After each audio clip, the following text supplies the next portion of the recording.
bonjour Sophie et bonne Bonjour, année à vous bonjour Maya, aussi. bonjour Annie, c'est très belle année à vous tous. Mais oui, d'abord on ouvre notre fenêtre sur l'outre-mer avec vous.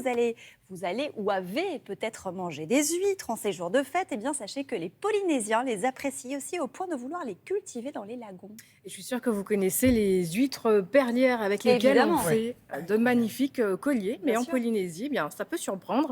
Mais on cultive les huîtres et c'est le défi de deux organismes, la Direction des ressources marines et l'Institut français de l'exploitation pour les ressources marines, qui veulent élever des huîtres sous le soleil de Polynésie. Regardez.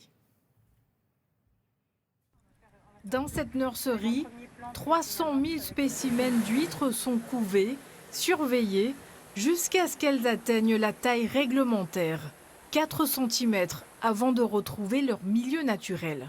Le fait de travailler sur une espèce qui se développe naturellement ici facilite les choses parce qu'elle est adaptée à la température, aux conditions du lagon, etc.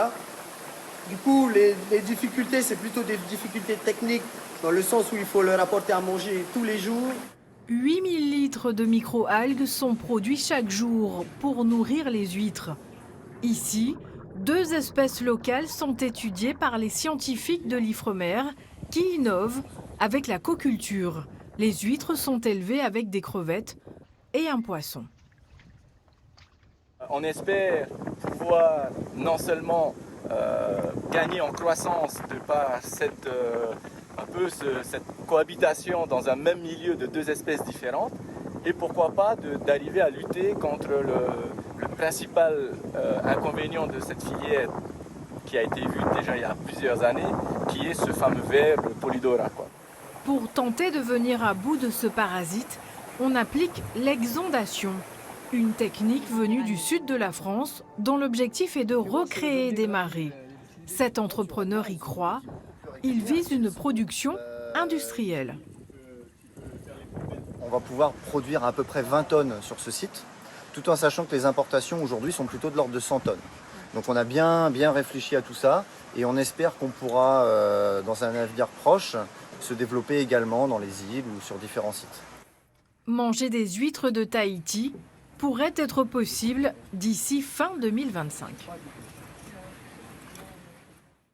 Et c'est la même chose dans d'autres territoires d'outre-mer? Parce qu'on peut dire Bien. en Guyane, il y a Oui. aussi un climat qui est propice, non? Oui, c'est ça, en Guyane. Mais cette fois, on les pêche dans une rivière et ce sont des huîtres de mangrove qui grandissent sur des palétuviers. La filière cherche d'ailleurs à se structurer grâce aux fonds européens. Alors qu'en Nouvelle-Calédonie, Sophie, la filière ostréicole, elle est déjà, plus structurée. Exactement, puisqu'on en commercialise depuis 1997. Ce sont les huîtres de Dimbéa.